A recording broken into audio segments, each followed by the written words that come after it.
the Baridi petition, which is Z20-083.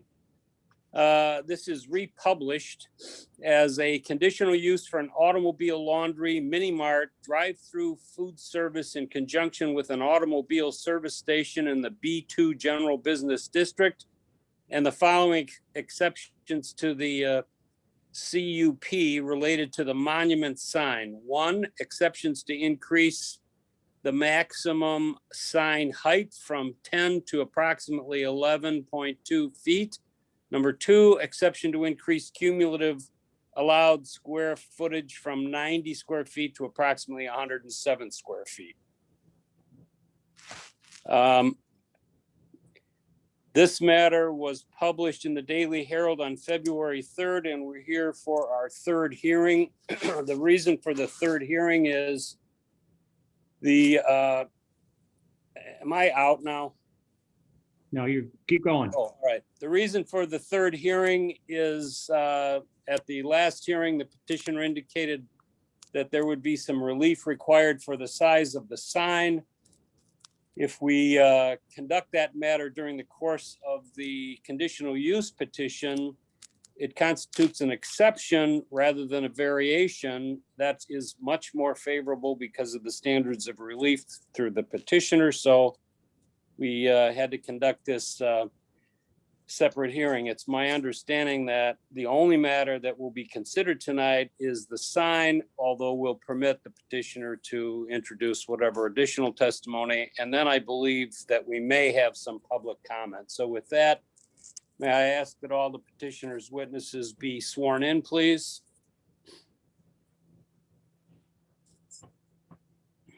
Raise your right hand. You solemnly swear or affirm the testimony about to give at this cause and our hearing will be the truth, the whole truth, and nothing but the truth. So help you God. And to the petitioner's counsel, do we have some additional exhibits tonight? I'm sorry, I didn't hear. Do we have additional exhibits? There's some additional exhibits, yes. Okay, could we just mark that up and hand it to our staff, and that will be the petitioner's February 18, 2021, Exhibit 1. And is that the letter that has been presented concerning the zoning standards? Yes, that will be one of the exhibits. We can mark that as Exhibit 1. Okay, then you have another one? We have another one. This will be Exhibit 2. As a result of our last meeting, there were some issues that were raised concerning traffic flow on site and some potential obstacles for vehicles traveling from one part of the site to another part of the site. So with that, we took the comment of the commissioners and went back and talked to KLOA. And Javier is here this evening from KLOA. But we wanted to get input from KLOA as to what improvements we could make to the site plan to make the site more efficient in terms of on-site traffic. So we do have a revised site plan which was dated January 12th. Okay, well, go ahead and proceed then. Again, I'd like to have that marked as Exhibit 2. Yeah, we'll take that as 2. And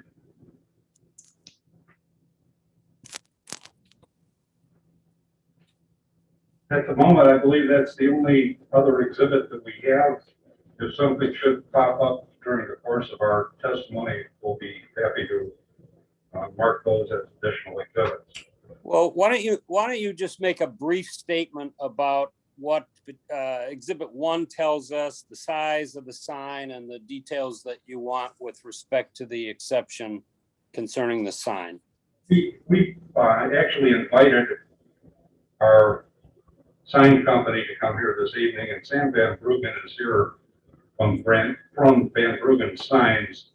And I just wanted to state that all of the signs that are being proposed are in compliance with your sign ordinance, except for the monument sign, which is located at the right in, right out on Route 83. The setback is appropriate. It's 15 foot setback in accordance with your ordinance.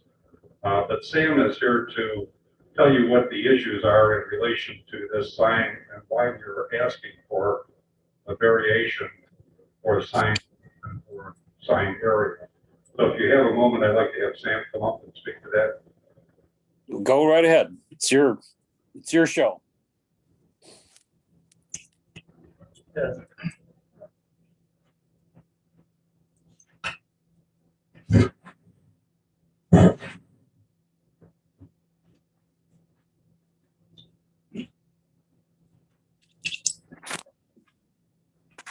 Lyman said, all the other signs comply with the ordinance, but the monument sign is our standard monument sign. And it includes the identification logo for the gas and wash, and also the food offerings that might be available, that will be available at the site, Dunkin' Donuts. So we also include 3 digital LED price displays and a electronic message center, LED message center.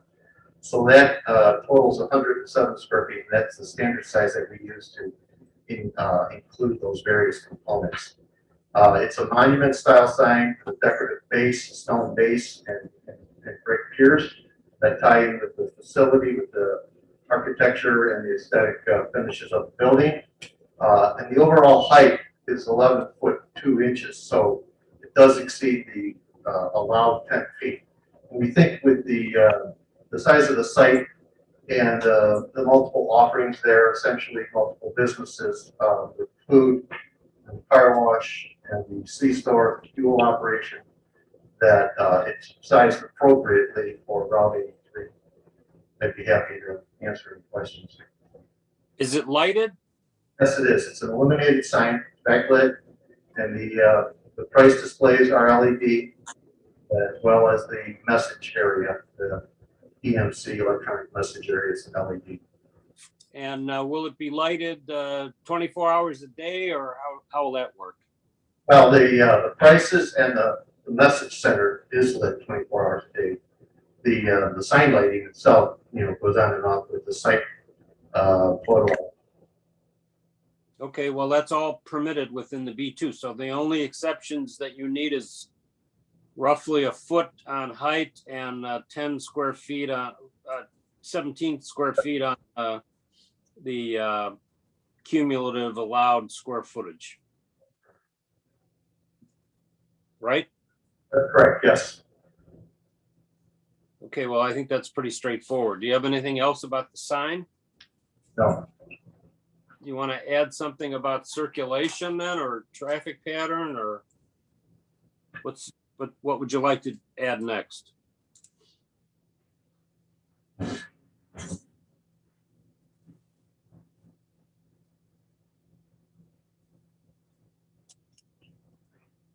It's Javier is here from KLOA. He'd like to address the minor changes we made from the last site plan presented at the January 7th meeting to a site plan that was furnished to the county dated January 12th, 2021. All right, go right ahead, proceed with that.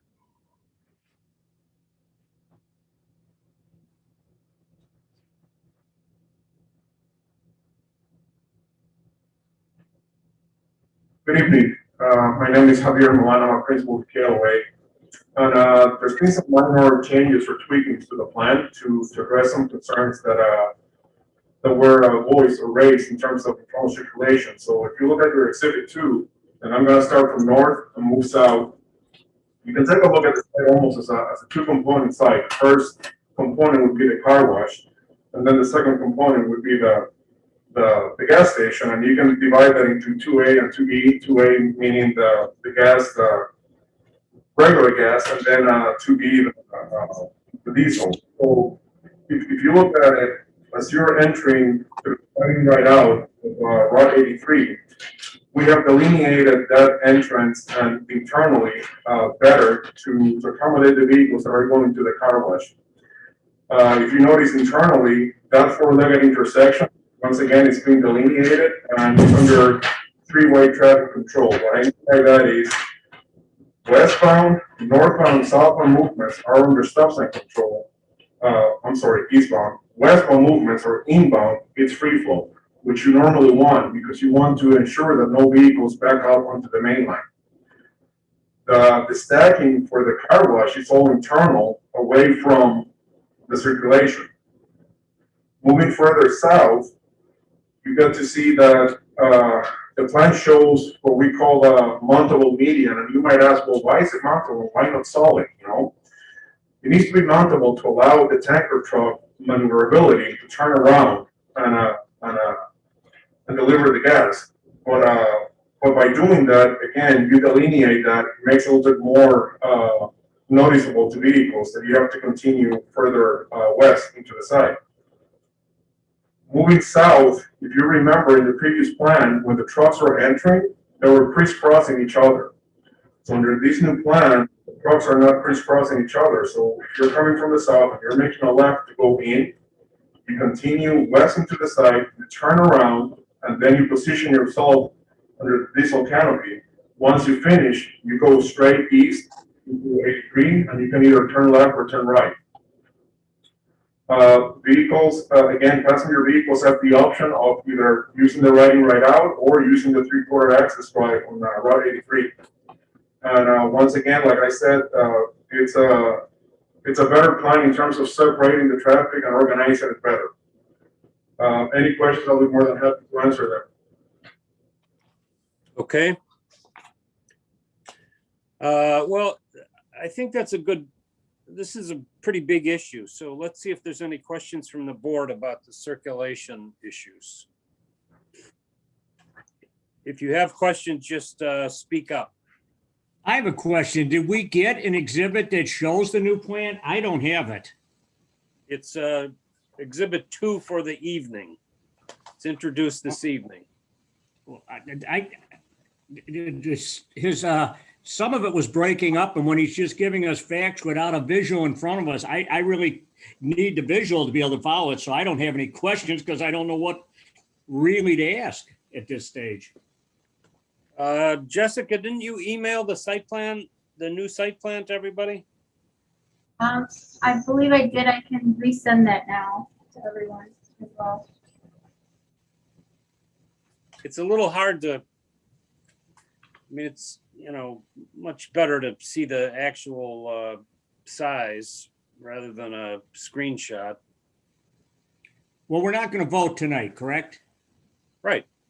So we can look at the transcript and look at the exhibit when we get it and then see what it looks like. Okay. Does anybody else have any questions? I just wanted some verification because I also couldn't hear real well. My question was, I had last time asked about going from the vacuum center to getting into the stacking to go through the car wash. And I was just wondering, did you make any adjustments to that turn, or have you looked at it to see that you actually can make that turn when you're going southbound from the vacuums, and then you have to make a U-turn to go into the stacking area?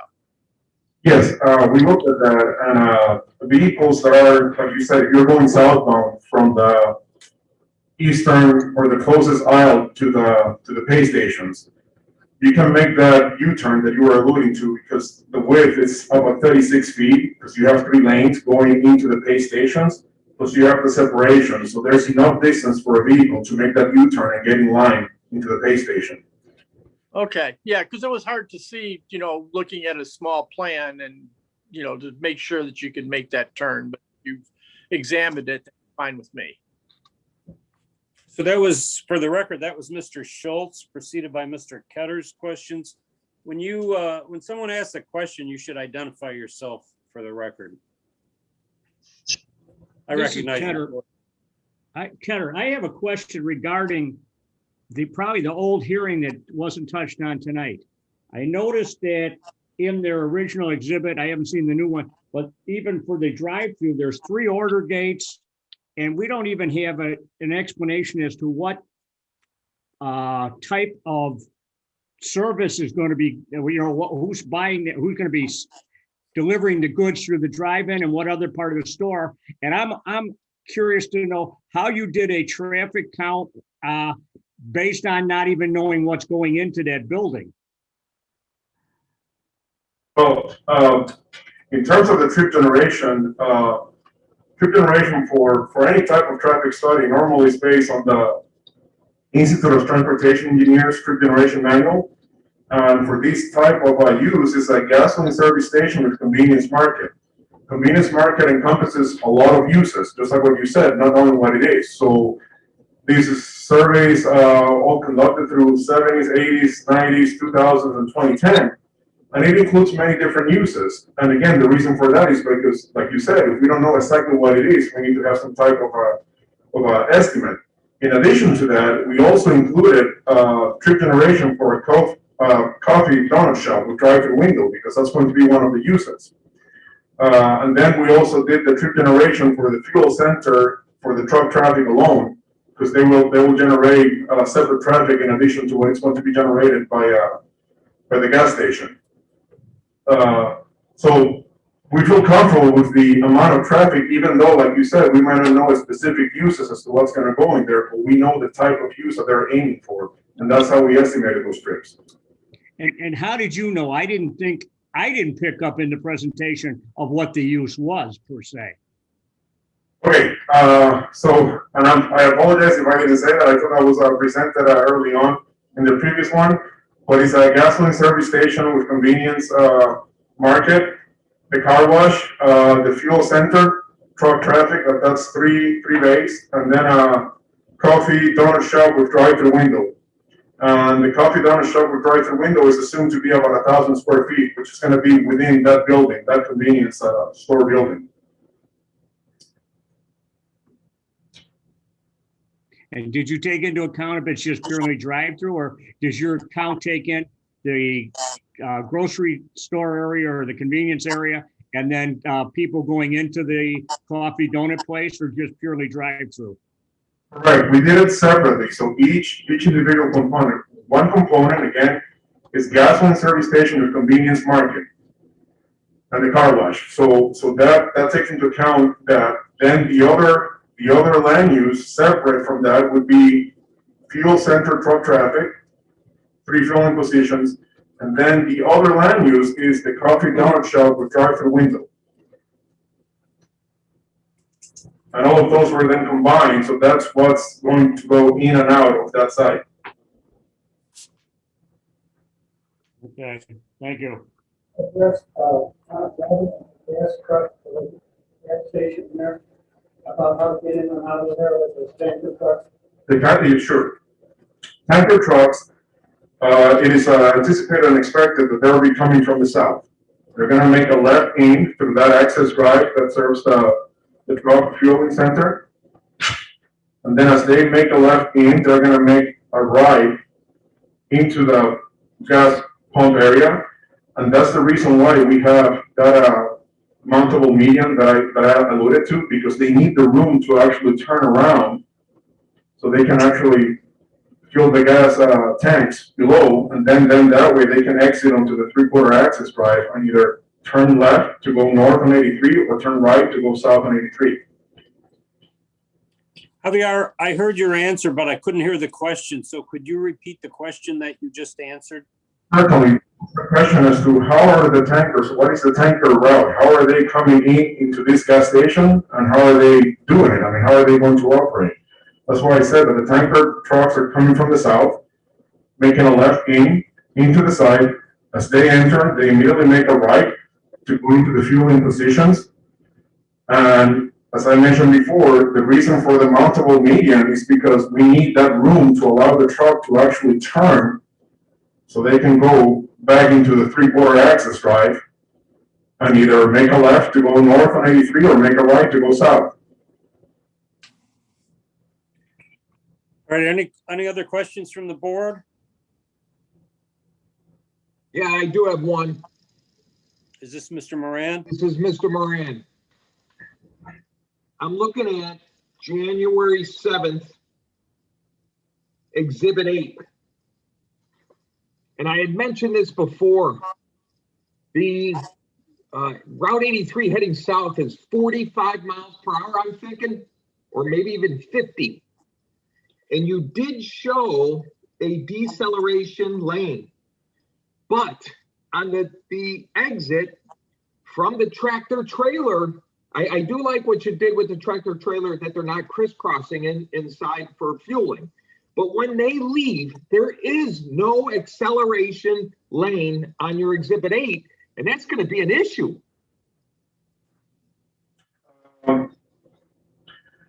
Typically, and I will refer to item this because it's the route. Very seldom do you see acceleration lanes. One of the things, or one of the saving grace of this specific situation is that you have the signal at 83 and 91st Street. So it actually breaks the traffic flow and it allows vehicles to make a right, whether it's a passenger vehicle or a truck. So I can get off of Madison or Washington Street and Lombard onto Route 83 at 45 miles an hour, and it has an acceleration lane, which is very important to get that. I think this is a car. We're looking at a tractor trailer to catch up to 45 miles an hour. It concerns me. That's all. Just food for thought. All right, any other questions from the board? All right, if there are no other questions, if you think of a question, you can add it as we proceed. I want to just indicate for the record that we have a number of comments from municipalities, townships that are part of our record. I presume that the petitioner has access to those. In addition, we have public comments. Yes. In addition, we have wind chimes.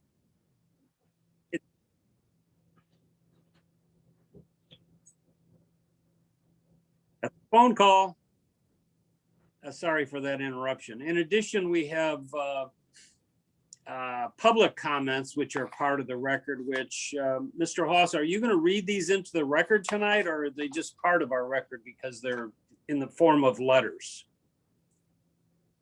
They are not going to be read into the record. They are just made part of the record, and they'll be available to all the members of the board.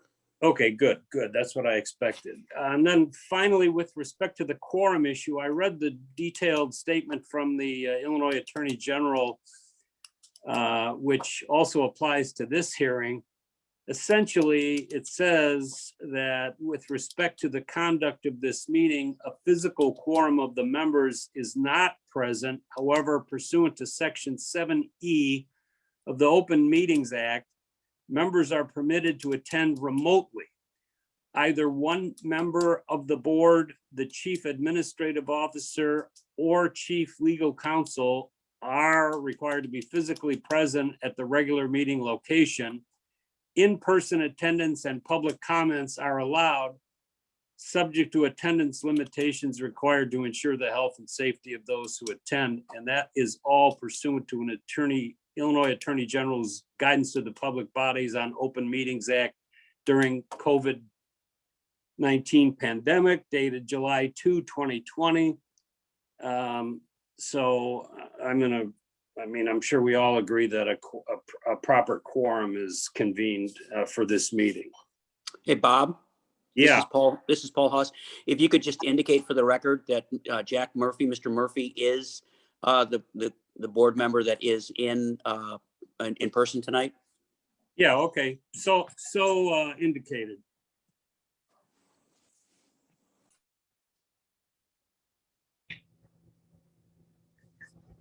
Anything else from the board? Then is there any public comment? Yes, Bob, we do have public comment. You want me? It's step up to the. Okay. If I may, this is Lyman Teeman, the attorney for the applicant. Just a couple quick things before we get into the other comments from the public. We did bring one other witness with us this evening, Bob Gorman, who's going to be talking about the diminution of land value buildings in the vicinity of the proposed site, which is one of the conditions for the conditional use. And also addressing the site plan, which was redated, reconfigured on January 12th. We have several full-size copies of that site plan available this evening. We'll leave them with staff and they certainly can distribute those to the board members. One further thing, in terms of correspondence that we've received, we did have a letter of correspondence that we were copied on from Burr Ridge, from Doug Pollock, and that letter was responded to by our civil engineer, Brian Hertz, in a letter dated February 11, 2021. A copy of that has gone to your staff, and I presume that has been entered into the record or will be entered into the record. If not, I would like to assign an exhibit number to that. If we could make that exhibit number 3. Let's see, if you want to make it exhibit 3, we'll accept it as exhibit 3. Thank you. And That then has to be distributed to us. has that copy has not been distributed to you? I don't believe so, but if it has, fine. If it hasn't, it'll be distributed by our staff. Yeah, I know a copy of it went back to Paul and to Jessica. So I believe, they certainly have it. If not, I can make the copy available and send it back over so they can redistribute it to the commission. With that, though, I would like to have Bob Gorman speak very briefly about diminution of property values in the area. All right, has he been sworn in? Yeah. All right, so could you identify yourself, sir, and tell us what your, if you're going to give an expert opinion, could you tell us what your credentials are, et cetera? Certainly, thank you for the opportunity. My name is Bob Gorman. The principal credential that people might recognize is that I'm an MAI appraiser. I'm a real estate appraiser for over 15 years. I tend to specialize in either golf courses, airports, historic properties. I've been drawn into meeting these people by local banks that have hired me to do appraisals, gas stations, and other properties. Hey, Bob, this is Yes. Barry Ketter. I can't understand. I don't know if the mic's too far away, it's the system, but it's lost getting to me. Yeah, I'm having difficulty too. All right, I'll try to speak louder and more clearly. As I said, I'm an MAI appraiser. I tend to specialize in unusual properties, golf courses, airports, historic properties. I've been drawn into this because local banks have hired me to do appraisals of gas stations and all kinds of other properties as well. I've been asked to comment on the potential diminishment of value for the neighborhood around this property, and I can say that I've looked at other properties that this developer has done. I brought pictures. I didn't know that we were going to be on Zoom or whatever it's called, so I can leave them with you. They took pictures of other stations with car washes that this developer has built adjacent to residential property. On busy streets like 83, Harlem Avenue, Grange Road. In any event, he seems to take careful consideration to the people who are adjacent by putting a buffer between their properties and the gas station car wash. I went out, I looked at the site, and I saw there are townhouses along one part, apartments along another part. The way the property is designed and the way the terrain of the land is, there will be at least a 25-foot buffer between buildings and the retaining walls that they're going to put up. It's like a barrier, sheltering their properties from the gas station itself.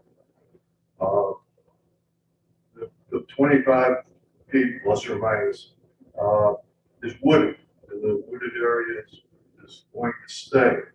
So the people that look out the second floor of their houses will still be able to see the wooded area. The first floor, if they look out, they can only see now a wooden fence, which is on their property, so it'll stay. In any event, the other areas around, it's vacant land across the street, there's still the commercial properties on 83. None of them are going to be particularly impacted by this new establishment. Say, so I'll stop there, and then you can ask me questions. Well, I'm not gonna ask questions. Have you done a written report? No, I was just asked to do this earlier this week, and I have not done a written report, no. Okay, are you telling us that you want to offer photographic exhibits, or you just have them available if we feel like looking at them? I'd be glad to leave the graphic exhibits I have. No, wait, that's not how it works. If you're offering an exhibit, we'll take it. But it's not like, you know, you and I are bargaining as to what you'd be glad to leave. If you have testimony that is supported by photographs and exhibits, then introduce them as exhibits. Then, with Mr. Stevens' permission, I'll introduce 2 photographs. One is a station. Well, both of them are very similar to what we're doing here. One's on the Grange Road, it's noted on the picture, and the other's on Harlem Avenue, which is noted on the picture. So who should I tender these to? To our staff representative. I'll tender after. Yeah, we'll take those as this evening's exhibit. What are we on, 3 or group 3? Group 4. 4.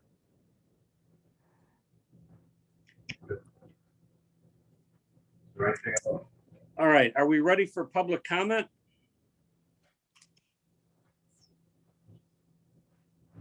Yes, Mr. Bartel. So who's up? We have some Zoom comments, Jessica? No, we have an in-person. We're just cleaning off the podium now, and they'll be speaking. Oh, okay. So, stick with them now. Hi, good evening. My name is Linda Esposito. I'm a resident of the Oaks Townhomes that this car wash and gas station directly affects. I think you probably have. Hold on 1 second. Were you sworn in? I don't think so. Okay, well, I asked everybody that wants to speak to be sworn in, and so it's necessary that you be sworn in. And then when you begin, would you spell your name for the court reporter and then tell us your property address? But let's start with the oath. Do you solemnly swear or affirm the testimony you're about to give this cause and our hearing will be the truth, the whole truth, and nothing but the truth to help you God? Yes. Thank you. Again, my name is Linda Esposito, Lynda, Esposito, capital ESPOSITO. I live at the Oaks Townhomes. My property address is 10 South 437 Carrington Circle. And do you support or oppose the petition? I oppose it. Okay, then could you give us a statement? Certainly. In your packet or in your records, you should have a copy of an email that I sent to Jessica the other day with areas of concern for not only myself, but the neighbors surrounding me. One area of concern, and I think this gentleman here is with the Public Works or the Sewer Department or whatever, a civil engineer, okay. I remember you from the last time. Our big concern, number one, is obviously the whole project being a devaluation of our property. And the gentleman that spoke, who's a realtor appraisal, never really addressed that issue as to whether or not our property would be devalued because it's so close to a gas station public facility. We have had water issues ever since the property was opened for purchase. That goes back to 2006, 2007. If I'm not mistaken, the original sewer plat drawings and site plans were filed at the Downers Grove Township office. And when the builder came in, they put the sewers in not as originally planned. So we have had water issues left and right. Trees have died because of oversaturation of the water in the ground. People have had water in their basements. So the plat that I have, the site plan that I have shows that there's going to be a tap from the car wash through our property into our sewer. Now this plan right here does not show that, but the plan that I have and the plan that came out to all the residents on the back of the initial paperwork shows that the water line for the sewers will be coming directly through my backyard and across my driveway and into the sewers in our property. I don't know why they're doing that. Why would it not be a drain right at the car wash that goes to the sewer out onto Route 83 or 91st Street? Why coming into our property? Also, the back end of the retention pond also shows a line connecting into our sewers and into our property. So those are questions that I certainly have, and some of the other people, like the neighbor on the other side of me who has really had a water issue. We would like those things addressed. Also, the pole lights that are going up on Route 83, there was an indication, I think there's two of them. I saw one on the plan, but I didn't see the other one. We're concerned about the lights coming in because everybody's bedroom on the second floor faces Route 83. And during the summertime when the leaves are on the tree, not so bad. But in the fall and the winter and the spring, before all the leaves come back out onto the trees, you can see the lights from McDonald's across the street. You can see the lights from the Speedway across the street. So all those lights and the light poles and the lights under the canopies for the gas pumps, etc., those are of a big concern. Coming into the second floor bedrooms, disrupting sleep because it's light, privacy, etc.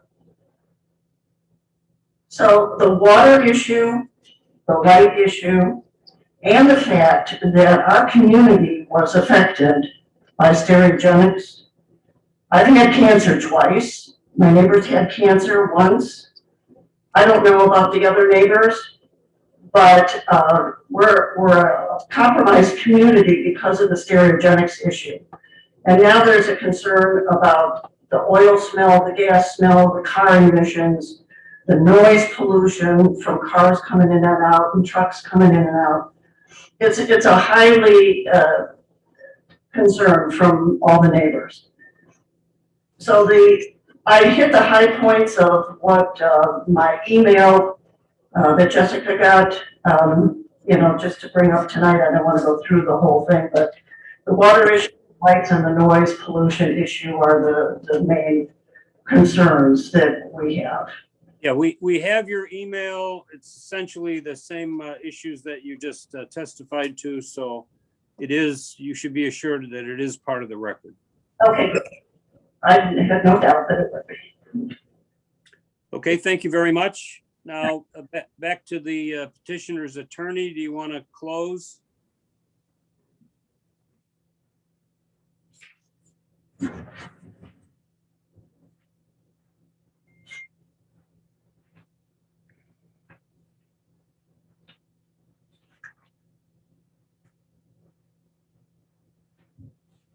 Yes, thank you very much. We have nothing further to add, but I do at this point in time want to clarify some of the exhibits that have been previously marked. Some of these, because site plans and and other documents may have been changed from meeting to meeting. There's no need to introduce into evidence, but I do have a list of what I believe would be the exhibits that we would like to offer into evidence. That would be from the meeting on December 10th, the survey, which was marked as Exhibit 2 at the December 10th meeting. And then, Okay. Before you proceed with this, I think I asked you to prepare a summary of exhibits. Do you have a written summary or index of exhibits that you can give us, or are you going to read that into the record now? I'm going to read this into the record. These are essentially my notes from the last 2 meetings, including this evening's meeting. If you would like, after this evening, I can simply follow up with a summary for Jessica or Paul or whomever to distribute to the board. But there's a number of exhibits that it's not necessary to introduce, but the ones that we would like to introduce, I can go through very quickly. There's not a whole lot of them. There's only one from the December 10th meeting. That was Exhibit 2, the survey. And then on the January 7th meeting, we had Exhibit 3, which was turning exhibits. Exhibit 2, that was. Exhibit 3 was a preliminary lighting plan. It was a group Exhibit 4, which were the signage plans. Exhibit 5 which was the landscape plan. And Exhibit 6, which was the traffic impact study from KLOA. And those in the past meetings, the other would be the 4 exhibits that were introduced. Exhibit number 1 would be the letter regarding conditional use permit criteria.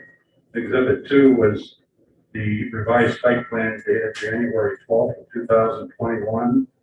Exhibit 3 was a letter sent by our engineer to Burr Ridge, dated February 11th. And Exhibit 4 were the photos that were provided by Mr. Gorman, our appraiser. So those would be the only exhibits that we would offer into evidence. And I certainly would be happy to follow that up tomorrow morning with a letter back to staff. Well, okay, let's do it this way. We'll accept all of those exhibits. All other documents that you have presented will be withdrawn and will not be part of the record, nor will they be considered by the board in making our determination. For the sake of clarity, and so that we all know what we're talking about with respect to each document that is a surviving exhibits, I'd like you to stay after the hearing for a minute or two tonight to identify the various exhibits, mark them up so that our staff knows exactly which documents you're referring to. I'll be more than happy to do that. And then you don't have to submit anything tomorrow or whatever. Okay, thank you. And is there anything else that you want to? Further on our end. Okay, so are we closed? Are you ready to close for this evening? Unless you have any additional questions for myself or any of our team. Well, I don't have any additional questions.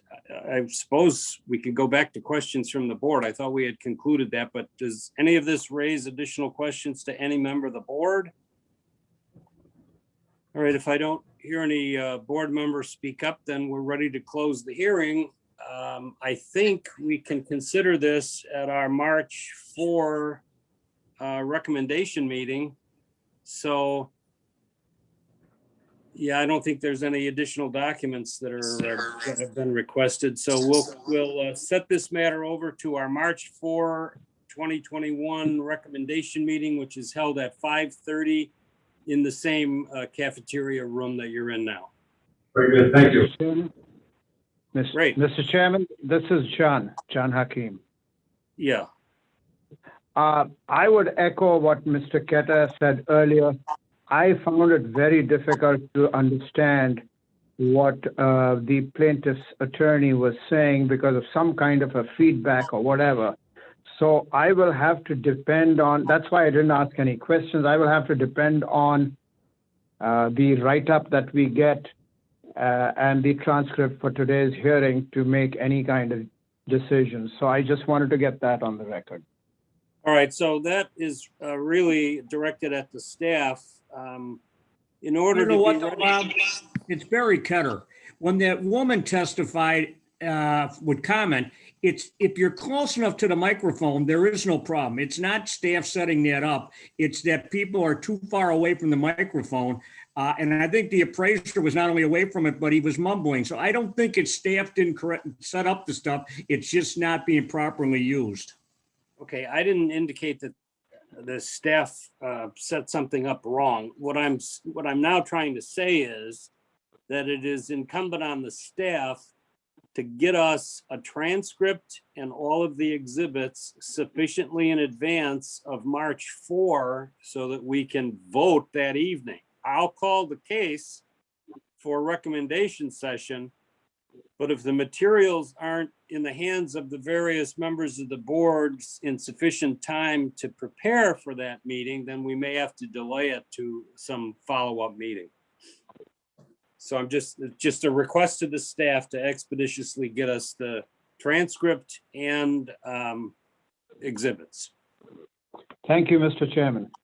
Okay, so with that, we'll close for this evening. Thank you very much, everyone. And we're reconvened until recommendation on March 4.